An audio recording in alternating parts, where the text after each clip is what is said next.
Hi guys, welcome to a new video, and today I'll be showing my top 5 favourite albums of 2013. Now, the year is nearly coming to an end and Christmas is this time next week, which I'm excited about, as I'm sure a lot of you are. So I thought today would be a good idea to show my favourite albums, because last year I've done the top 5 albums of 2012 on New Year's Eve. But I thought this year I'd change it a bit and release it now, and then just after Christmas, maybe a couple of days after, I'll do one final update for 2013, and then start fresh for 2014 afterwards. So I thought, get this done out the way, because these are definitely my favourite albums of 2013. You know, nothing's going to change that now. And I had a good long think. There's been a lot of contenders, which I'll name after these because I don't want to spoil anything. And it's been quite a good year for music. I think the first half of the year was pretty quiet, I think. I just don't remember that many releases, you know, besides Stushy, Bo Bruce, Gabrielle Aplin, a couple of others, but I just don't remember it being that amazing. But the second half has just been jam-packed, you know, nearly every week there's been a couple of good releases. You know, last couple of months have just been buying of loads of CDs, so just shows that, you know, the Christmas market really does get mad. So most of these are like ones that were released in the second half of the year anyway. So we'll get started with number 5, and it is Lady Gaga Art Pop. Now, a lot of you will probably think this is their favourite album of 2013, which, you know, I respect your opinion, but I think this is number 5 because the albums I'm going to show after are more personal to me. This is just my opinion, really, of what I like best. But still, number 5. That's a great ranking for this. It's a really good pop album. I much prefer this to Born This Way.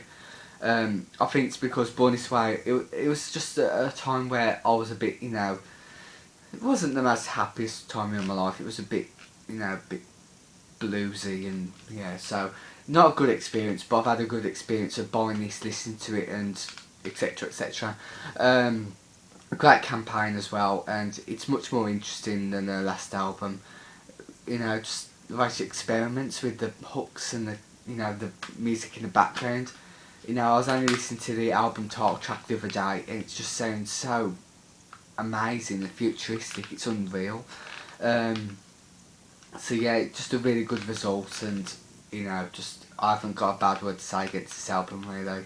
The only thing that's it's a shame that the singles haven't done as brilliant as you know, Just Dance, Poker Face Days, but you know, at least she's still selling, and I think this album's sold quite a lot from what I've heard. So yeah, that's number 5. Number 4 is Lord Pure Heroin. The reason I chose this is because this was possibly out of the 5 albums the biggest surprise album, because it just blew me away. I was like, wow, this is just amazing. You know, I think I was expecting an album to be very quiet, very boring, you know, just not that great. I bought it mainly for the singles like Tennis Court and Royals, but I was, you know, I couldn't be more wrong. This album's just really good, very inventive and just unusual, quirky. You know, not all the songs are, you know, down tempo, slow songs, which is great. That was what I was worried about with this album when I bought it. So, you know, just amazing. You shouldn't judge an album by how it looks, because when you look at it, you think dark and, you know, slow and mysterious, and which it is mysterious, but you know, it just can captivate you in any way.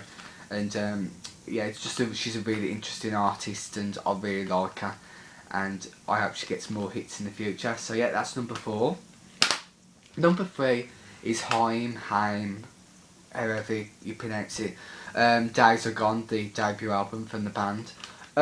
This has been a really great album as well. I mean, the first single release of this was released ages ago, so when I first heard the single, I was really excited for the album, but it's been a long wait, and it's finally been released, which is great, because you know, just some albums you just have to wait fun. You know, you get really impatient, just like I'm getting impatient for the new Mucha Keisha Siobhan album. So yeah, it's a really great album. You know, I've been listening to this on loop a lot lately, along with the vinyl copy I've got of this. Some really great singles as well. I think nearly all the tracks I've heard of this are just brilliant. There's no filler on it as well, which is great. And I'm hoping that their future material just as good as this, if not more. So yeah, this is number 3. And number 2 is one that I was very new to when I bought it, and it's Janelle Monáe, The Electric Lady. The good thing about this is because I was actually new to Janelle Monáe when I bought this album. I bought this album along with the first one about 2 months ago when this was first released, and I think I was expecting something good, but you know, it was brilliant. There's a lot of songs off it on here, which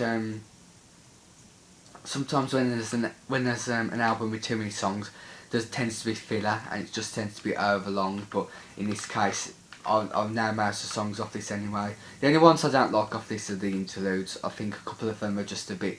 I don't know. I usually just skip them because I don't find them necessary to listen to.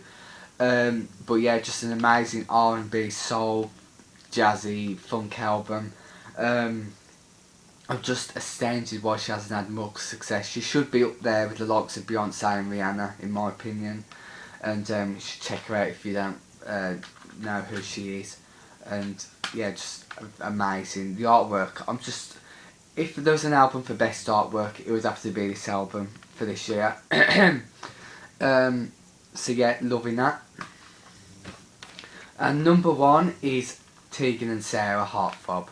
Now, it was a very, very tough choice to call, but the reason I chose this is because it was just the ultimate album of this year, because it came out late January, early February, I can't remember when, but I just remember going into shops and buying this because I only heard one song off him called Closer, the single off this, and I was like, wow, this is a good track.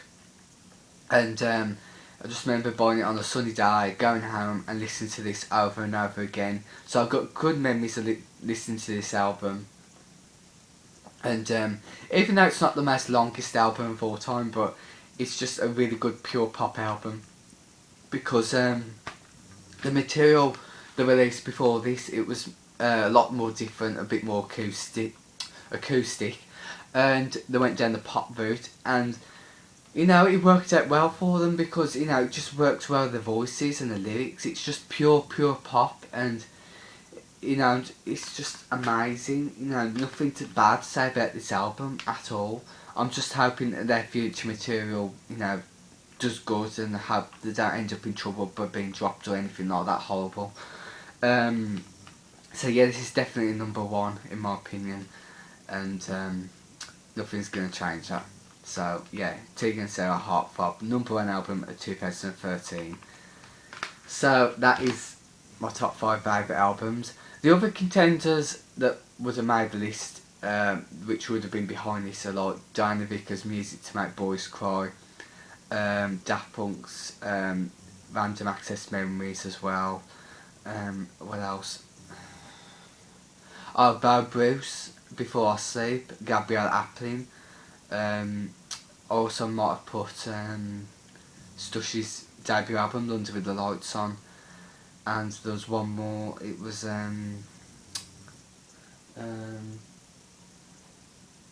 was Birdie's second album, Fire Within, which yeah.